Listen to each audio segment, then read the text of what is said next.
I remember still when I was first introduced to the internet, it was exciting. I was able to communicate with people across the country. The idea that you had these weightless, almost costless bits. It wasn't quite so fast then. I had a 14.4 modem.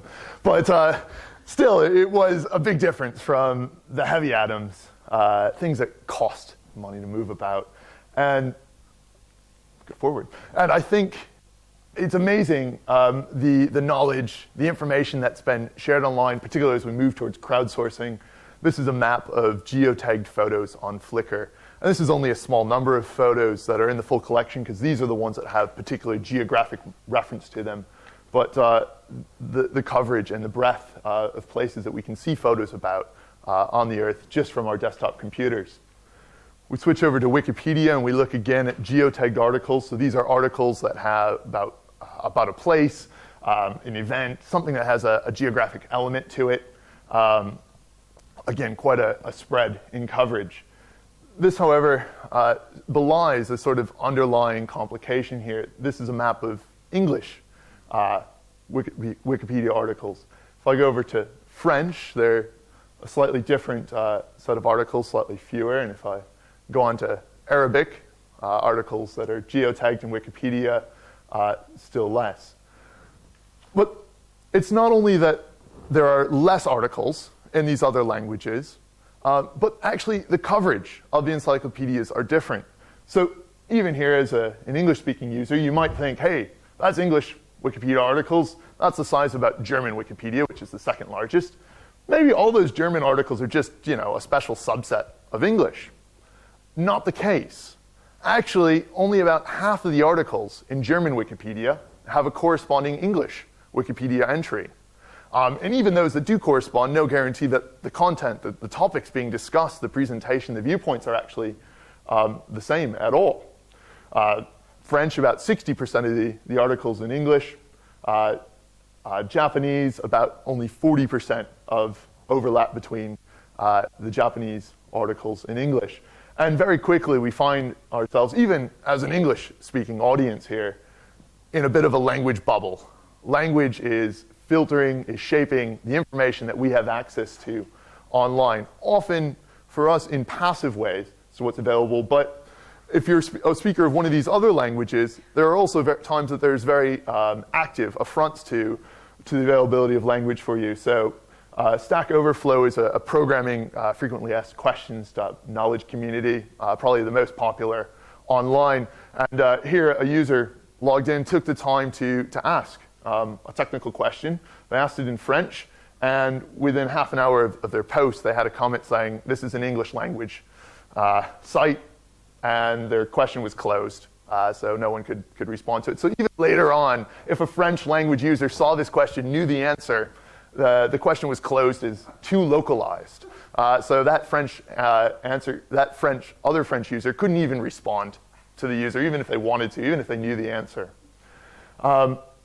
And so the ways that we primarily go about finding information through search and the terms that we employ in search engines, and all the customization that happens, detecting our IP address, where we're located, making decisions about what's going to be relevant, quote unquote, to the speaker, as well as to the people we follow in social media, are all affected by the language we speak. Here we have a bit of a graph of users on Twitter connected with one another who are discussing the Arab Spring incident in Egypt.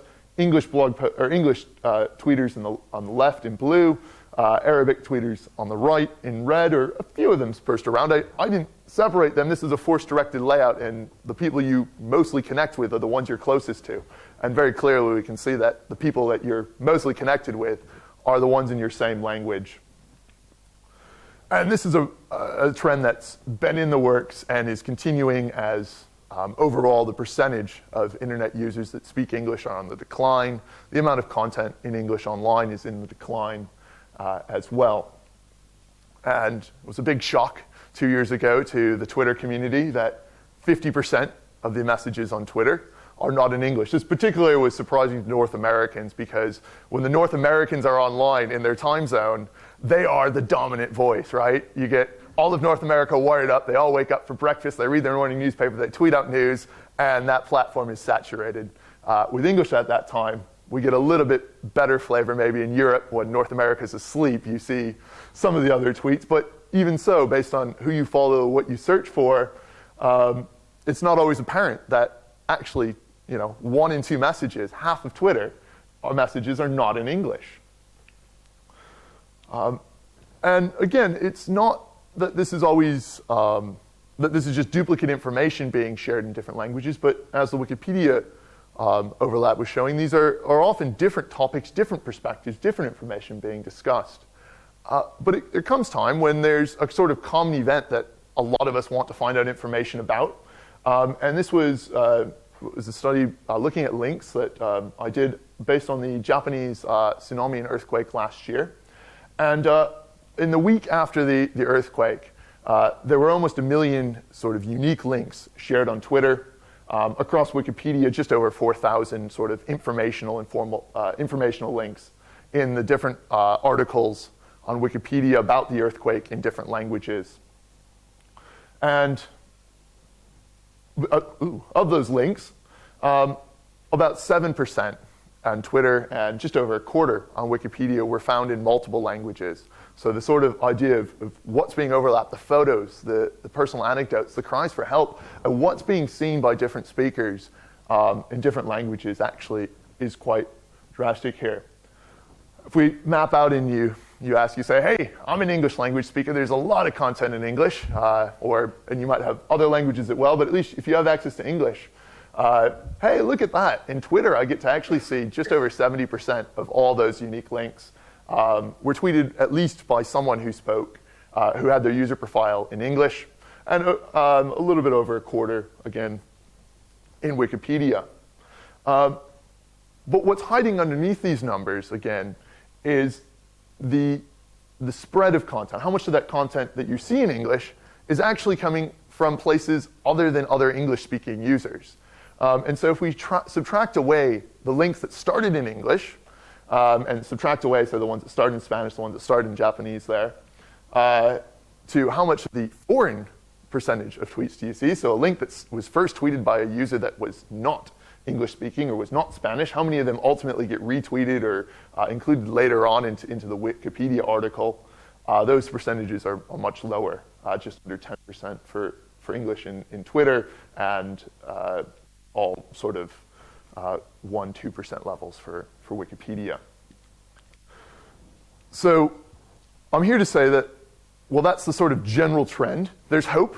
This is not a completely depressing topic. There are platforms out there that are doing a great job at trying to bridge these language gaps, trying to help share information across. Medan is a platform that shares stories in English and Arabic. Comments that are getting cut off here are machine translated as well, back and forth into English and Arabic, so we see that. Global Voices does a lot of work in blogs and in translating content. There's even a Europe group here, I think funded through the Commission, if I'm not mistaken, that runs things. .sub does video subtitling in a crowdsourced manner, and a kind of sort of fun new initiative called Duolingo, which purports to help you learn a language, but you're learning a language with real web content, and at the same time, they're using the crowd of language learners to help translate the content into other languages. And so really, the sort of future is up to us in how dispersed or how well information travels online between languages. If you're someone who would consider yourself a bit more technical, developers, we have a challenge, I think, to develop tools that can motivate and empower multilingual users and also monolingual users to be able to help diffuse content, researchers to better understand some of the cross-lingual differences and patterns of diffusion that are happening online. Researchers and industry look to make more informed decisions about how we create international platforms online and to better understand the sort of consequences of our different design choices.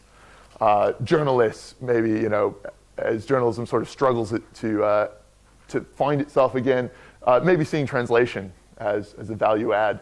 And I think some of the work that Claire is doing with Storyful, it fits into that actually quite well, which I'm just learning about. and for all of us, I think, to increase our awareness, to seek diverse information, and ultimately to pop our language bubbles. So I look forward to questions and to the panel discussion. Thank you.